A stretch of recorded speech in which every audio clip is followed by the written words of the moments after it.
Au nom du Père, du Fils et du Saint-Esprit. Amen. Nous nous mettons toujours dans la présence des dieux. Eh bien, nous commençons, chers amis, ces méditations, cette retraite de Carême. Et c'est quelques jours avant de célébrer la Pâque du Seigneur. Nous allons de façon très simple prendre une petite heure par jour pour la méditation. Vous allez entendre donc l'enseignement et puis prendre donc les temps de méditer pendant une quarantaine de minutes. Voilà, prendre le temps de réfléchir, de méditer vous-même, de tirer donc du fruit pour votre vie chrétienne, pour votre vie de foi. Et voilà, vous pouvez prendre également des notes, vous pouvez écrire même les quelques inspirations que Dieu vous suggère pendant ces temps de retraite. L'important, c'est que vous puissiez trouver vraiment un lieu où vous posez un peu dans votre maison, en silence, pour pouvoir profiter donc de ces temps de prière, puisque, en fin des comptes, c'est un temps de prière. Bien, permettez-moi alors qu'on commence cette première méditation avec la figure de Judas Iscariote, celui qui a trahi le Christ. Et bon, vous le savez, vous le connaissez, puisque voilà, on sait tout ce qui s'est passé avec Judas et comment il a terminé ses jours. Jésus l'avait appelé comme tous les autres apôtres. Jésus l'aimait beaucoup. Il l'avait envoyé comme tous les autres pour annoncer la bonne nouvelle. Il l'avait même ordonné prêtre. Mais peu à peu, le doute s'est emparé du cœur de Judas. Insensiblement et peut-être même inconsciemment, il s'est mis à juger, à douter de l'enseignement de Jésus. Il s'est dit personnellement, ce Jésus est trop exigeant, peut-être il est peu efficace. Il commence à voir dans la figure de Jésus un personnage plutôt politique, et pas vraiment ce qu'il était, le Fils de Dieu.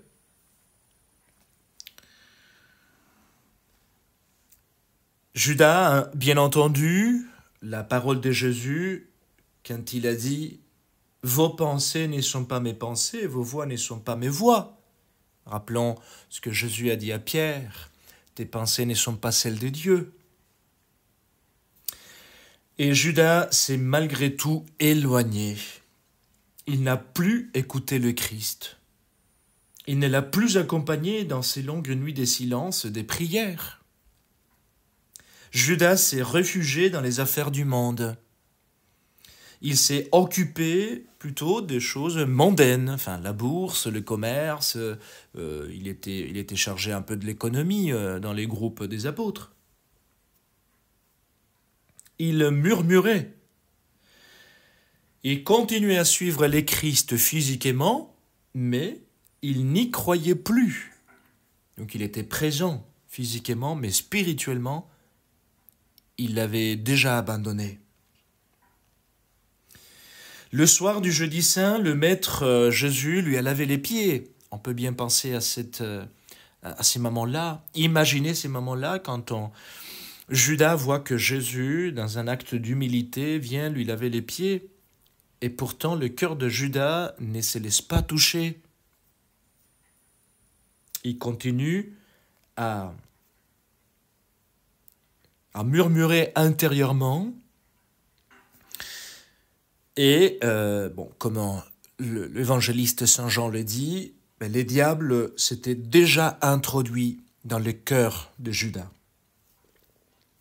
Peut-être que intérieurement, quand il a vu Jésus qui lui lavait les pieds, intérieurement, il a prononcé ces mots du diable au début de l'histoire. « Je ne te servirai pas ». Finalement, Jésus, ce n'était pas ce que lui, il voulait. Judas, donc, est pour l'éternité le nom du traître, et son ombre plane aujourd'hui sur nous. Et il y a beaucoup de chrétiens qui se comportent un peu comme Judas, en fait, comme des traîtres. Il y a beaucoup d'entre nous qui avons abandonné la prière, ou parfois on abandonne la prière. Nous avons souvent, nous disons que nous n'avons pas les temps, que nous avons d'autres priorités dans notre vie que celle de partager avec Dieu. Effectivement, celui qui n'est pris plus, a déjà trahi le Seigneur. Donc nous avons abandonné la prière, la doctrine catholique, donc l'enseignement de Jésus, est mis également en doute ou très relativisé. Il suffit de penser à combien de théologiens aujourd'hui s'amusent à détruire les dogmes, à relativiser les dogmes, à vider la morale de l'Église, de l'enseignement de Jésus, de son sens profond. C'est le relativisme qui est le masque de Judas.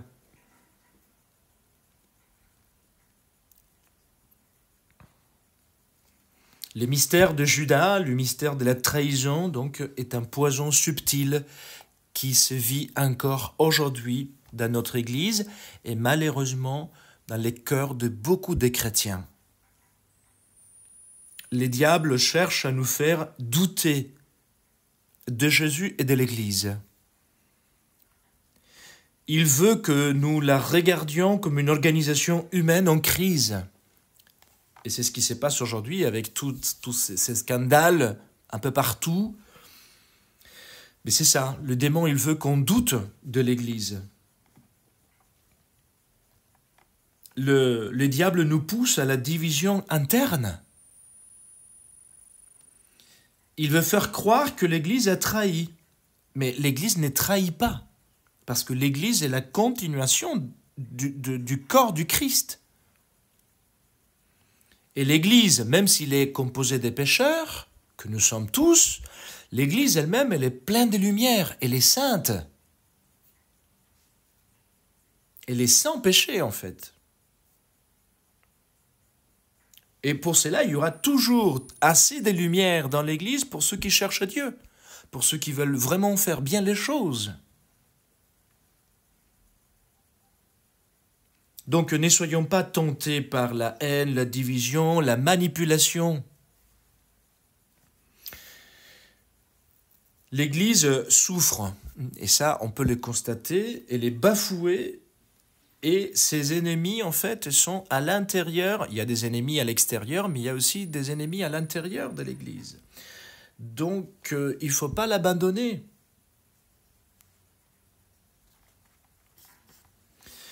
Eh bien, on se pose la question, alors que faire devant cette tentation de Judas, en fait, la tentation de douter, d'abandonner le Christ et de douter de l'Église et de l'enseignement de l'Église. Que faire? Que devons-nous faire? Quand la division menace, quand les doutes s'implantent, eh bien, la première chose, c'est renforcer l'unité. Et justement, l'unité de l'Église a sa source dans le cœur de Jésus-Christ. Et c'est pour cela que nous devons nous tenir près de lui, habiter dans le cœur du Christ. Ce cœur qui a été ouvert par la lance pour que nous puissions nous y réfugier. Et cette unité de l'Église, cette fidélité à l'Église, repose sur 4 piliers. La prière, la doctrine catholique, l'amour des pierres et la charité fraternelle. La prière, c'est la première chose que Judas a lâchée complètement. Il n'accompagnait plus les Christ à prier, en fait. Et là, c'est important pour nous, les chrétiens catholiques. Sans l'union à Dieu, sans le dialogue avec Dieu à travers la prière, toute entreprise d'affermissement de l'Église et de la foi sera vaine. Sans prière, nous serons de cymbales retentissantes, comme dit saint Paul dans sa lettre aux Corinthiens. Je pourrais parler toutes les langues du monde, je pourrais faire tous les miracles, mais s'il me manque la charité, ça veut dire cet amour de Dieu, ces dialogues avec Dieu, en fin des comptes, s'il me manque la prière, ça sert à rien. La prière doit devenir notre respiration la plus intime. Elle nous remet en face à Dieu. Et comme disait saint Alphonse Marie de Liguori, celui qui prie se sauve, celui qui ne prie pas se condamne. Eh bien oui, et donc c'est... Voilà, parce que justement, la prière, elle est la respiration de l'âme, eh bien si on laisse de respirer, on meurt.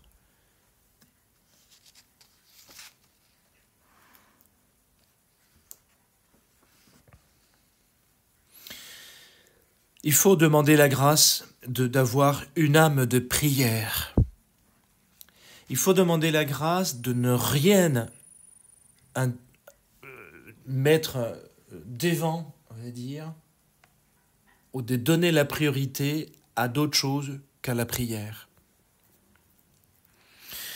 Sans une âme de prière, la plus efficace des actions sociales, enfin des actes qu'on peut faire, même une belle aumône, un acte de charité, tout ce que vous voulez, sans la prière, sans les contacts avec Dieu, sans les dialogues avec Dieu, ça devient inutile.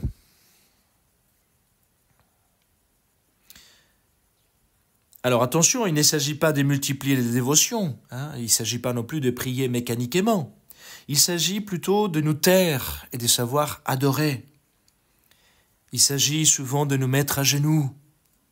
On a perdu cette bonne habitude de se mettre à genoux. Il s'agit d'entrer avec crainte et respect dans la liturgie. L'expression la plus parfaite, la plus belle de la prière à Dieu, c'est la liturgie. Et c'est la liturgie eucharistique. Et l'œuvre de Dieu, elle n'est pas un théâtre. Et voilà pourquoi donc l'Eucharistie, c'est fondamental pour nos vies des chrétiens, parce que elle est l'expression plus parfaite de la prière, du dialogue avec Dieu.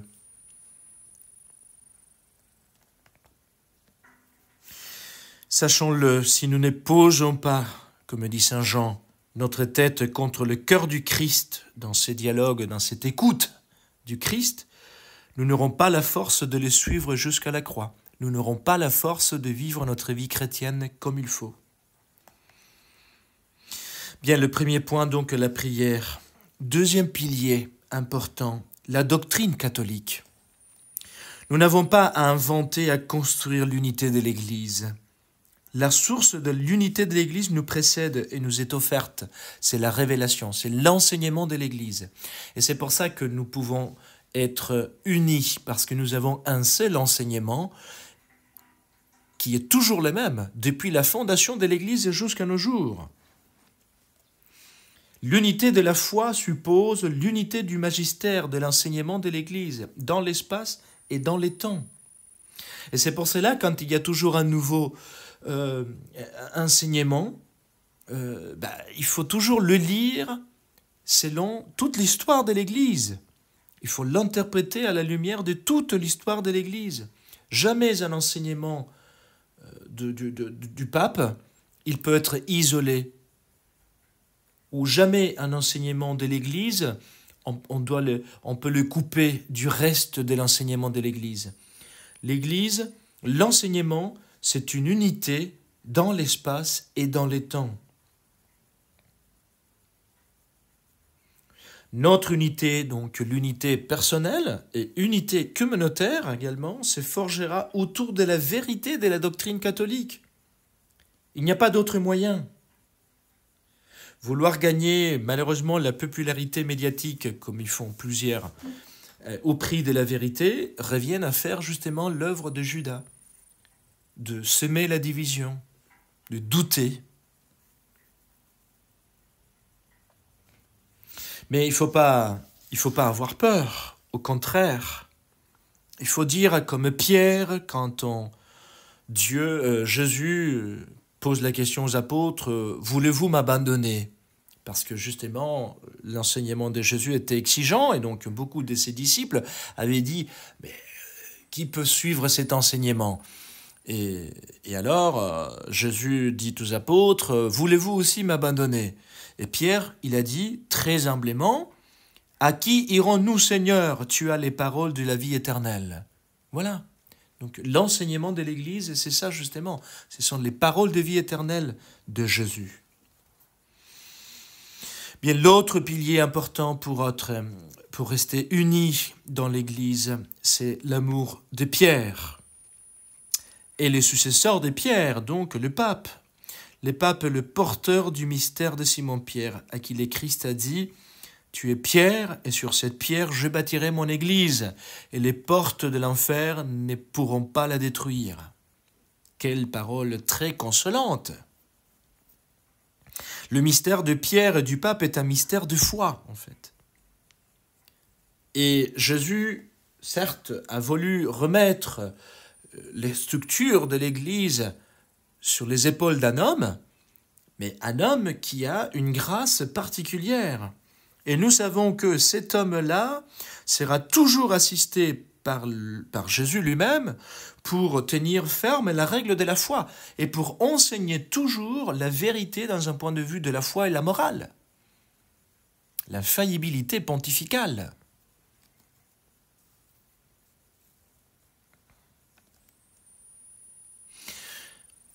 Certes, nous voyons nos pasteurs qui sont couverts de défauts et des imperfections, bien sûr. N'oublions pas qu'ils sont aussi des êtres humains. Mais ce n'est pas en les méprisant que nous allons construire l'unité de l'Église. Il ne faut pas avoir peur d'exiger de nos pasteurs l'enseignement de la foi catholique, toute la vérité de l'enseignement catholique. Il ne faut pas avoir peur d'exiger de nos pasteurs les sacrements de la vie divine, mais il ne faut pas avoir peur non plus de prier pour la conversion de nos pasteurs, pour la sanctification de nos pasteurs, du pape, les évêques, les prêtres.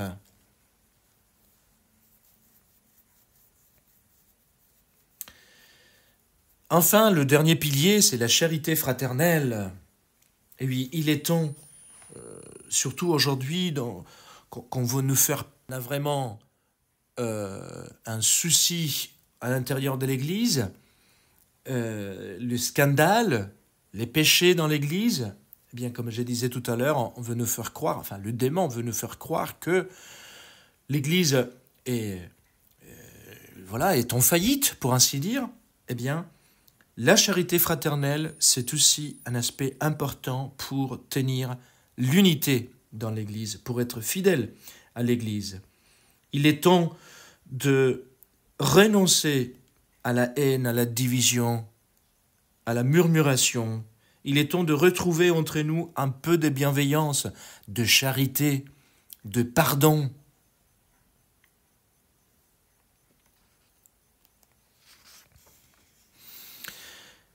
Le Seigneur, justement, nous donne cette grâce de pouvoir être tous encouragés les uns les autres, en famille, en communauté paroissiale, être encouragés justement pour mieux vivre la vie chrétienne, encouragés à pouvoir accepter et vivre l'enseignement de l'Église, encouragés à prier ensemble pour être fidèles à Dieu, pour mieux écouter la voix de Dieu, encourager les uns les autres pour nous excuser, pour nous pardonner, pour nous réconcilier, pour que finalement nous puissions maintenir l'unité, la fidélité à l'Église, ce qui compte aujourd'hui.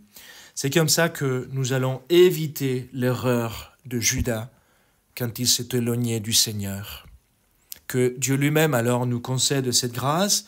Prenez le temps donc maintenant de méditer un petit peu tout ce que nous avons dit, tirez alors du profit spirituel pour vous, personnellement, et aussi pour toute la communauté chrétienne.